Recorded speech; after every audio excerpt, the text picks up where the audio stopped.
So today we're going to be talking about the best prospects in every single UFC weight class, starting off with the heavyweights. We have got Walter Walker, Johnny Walker's brother. This guy's on smoke at the minute, yeah. Now, in terms of prospects in the heavyweight division, there really isn't many to choose from. But Walter Walker, since coming to the UFC, has went 3-1. He is currently on a 3-fight win streak. As you can see, notable wins: Junior Tafa, Dontel Mays, and most recently, Kennedy Nzechukwu, which was a really good win because Kennedy Nzechukwu had that lighter man skill from the light heavyweight division. And Walter Walker submitted him pretty easy in the very first round. Now, he is 3-1 in the UFC. He lost his UFC debut. He has got 6 wins by KO/TKO. He's got 4 wins by submission, and he's got 4 wins by decision. Now, his only loss, which was his UFC debut, came by submission.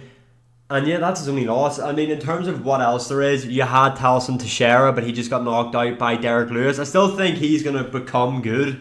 I still think there is hope for Talson Teixeira, but as of right now, who's on a win streak, who I think is close to breaking into the UFC's top 15, it definitely has to be Walter Walker. Moving on to the light heavyweight division, we have got Ming Yang Zhang. This guy is the destroyer of worlds. He is putting people on t-shirts every time he gets into the cage. He is undefeated right now in the UFC at 3-0. He did make his way to the UFC from road to the UFC, which I am very skeptical of those guys coming over to the UFC because out there, they get padded records. They are out there fighting absolute canned cornbread out there, yeah. Half the time when you go through their resume, the guys they're fighting may as well be amputees. That's how shit those guys are. But Ming Yang Zhang, 19-6. All of his wins have came by way of finish. Bruh. All of them, all 19 wins. He has got 13 wins by KO/TKO, 6 wins by submission. Notable wins: Anthony Smith. He was smoking on that Anthony Smith pack. In Anthony Smith's retirement fight, you thought he might do him good in there. He might take it easy on him. No, he absolutely butchered Anthony Smith in there, busting him up with elbows badly, put him away in the first round. Brenson Ribeiro, he beat him easy. Ozzy Diaz, he beat him easy. He's on a really impressive win streak right now, Ming Yang Zhang. He is stepping up to take on Johnny Walker in his next fight.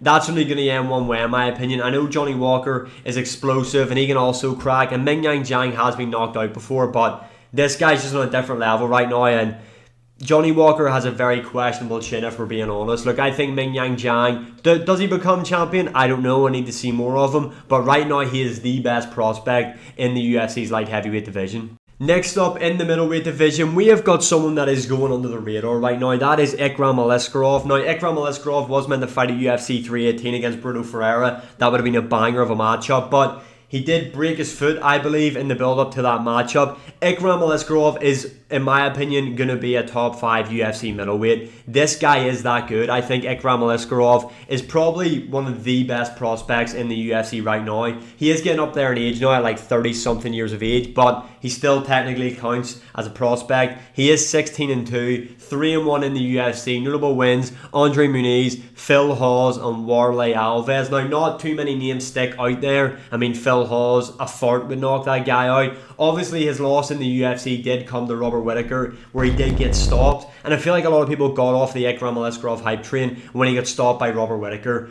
which really, if you think about it, isn't a good look. Robert Whittaker is like a top 5 UFC middleweight of all time. It's not losing to Robert Whittaker that's the bad thing. It's being knocked out by him in the first round that isn't great. Now, Ikram Aliskerov did take that fight on short notice, but this guy is really good. I still have hope for him. And I actually do think he's going to be ranked inside of the UFC's middleweight division when he comes back. I don't know how long his foot's going to take, but I'd say by mid-half next year, this guy is in the UFC middleweight rankings. He is so good. His only 2 losses in his MMA career have come to Khamzat Chimaev and Robert Whittaker. Other than that, this guy's on smoke. He's got 7 wins by KO/TKO, 5 wins by submission. Honestly, don't give up on Ikram Aliskerov. This guy is going to become good. Does he become champion? I don't know. I do have questions about his chin because Whittaker isn't the biggest puncher, and Whittaker did have him doing the chicken dance. Whittaker did leave him frozen like Elsa in that fight. Shout out Israel Adesanya. But yeah, Ikram Aliskerov, keep an eye on this guy. He is one to watch. Moving on to the welterweight division, we have got Jacob Smith. I know people are going to be like, what about Islam Dalatov, bro? Do you not know UFC? Do you not know MMA? Where's Islam Dalatov? I'm going to go for Jacob Smith. He's undefeated 11-0, 2-0 in the UFC. Has a really high-level background in wrestling. He's got 8 wins by KO/TKO, 1 win by submission, 2 wins by decision. Notable wins: Nico Price, Preston Parsons. I think this guy's really good. A lot of people have kind of slowed down their expectations for him because of the Nico Price fight. He beat Nico Price. He finished Nico Price. I know he was the biggest favourite in UFC history going into that fight against Nico Price, and there are some things I think he can improve on, like his cardio. He did look like he kind of slowed down in that matchup, but again, sometimes you see this where a really highly thought of prospect goes in there to a matchup that he's meant to steamroll, and he kind of did steamroll Nico Price, if we're being honest, and it just shows you the expectations of people if they're complaining about him submitting Nico Price, who was a fringe ranked UFC welterweight at one point, submitting him in your second UFC fight, and people are still complaining that people just aren't happy with that performance, even though you submitted a fringe ranked UFC welterweight at one point. He did submit him in the second round.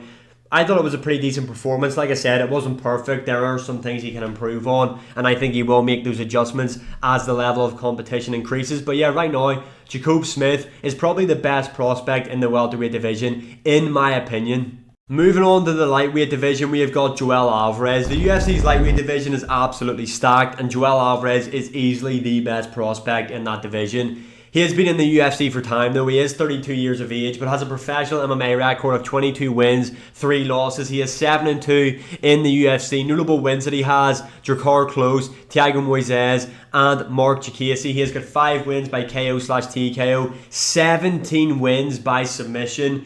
He has picked up a couple of losses in the UFC, lost his UFC debut. A notable loss that he has is Arman Tsarukyan. That's his last loss. I'm pretty sure that took place in 2019. Since then, he has just been smoking people. He deserves to be fighting ranked opponents. I know he's not the most active, and he was meant to fight Benoit Saint Denis. And I think it was definitely him that pulled out with an injury, because Benoit Saint Denis fought at UFC 315. But yeah, he's getting up there in age now at 32 years of age, but I still think he is the best unranked prospect in the UFC's lightweight division. I think he gives a lot of guys problems, and I definitely think he's top 5 material, in my opinion. Joel Alvarez is really, really good, but everybody knows that by now. Everyone's been saying it for ages. But yeah, best prospect in the lightweight division. Moving on to the featherweight division, which doesn't really have that many highly thought of prospect in it, even though the featherweight division is one of the most talented in the UFC. But we're going to go for Steve Garcia, 18-5, 7-2 in the UFC. When this guy signed to the UFC, he was a win one, lose one fighter, but since then he has really turned his career around. He's coming off a big win over Calvin Kattar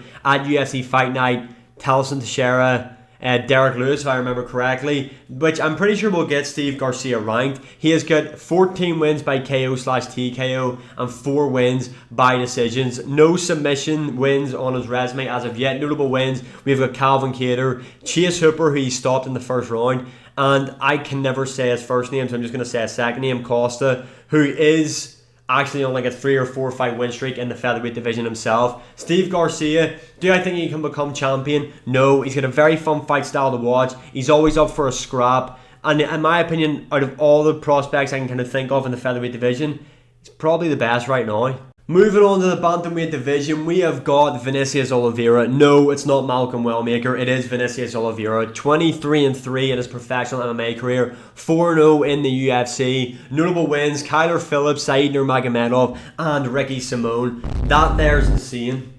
And Sapaj as well. He knocked him out with that crazy flying knee. Coming off that win over Kyler Phillips at UFC 318.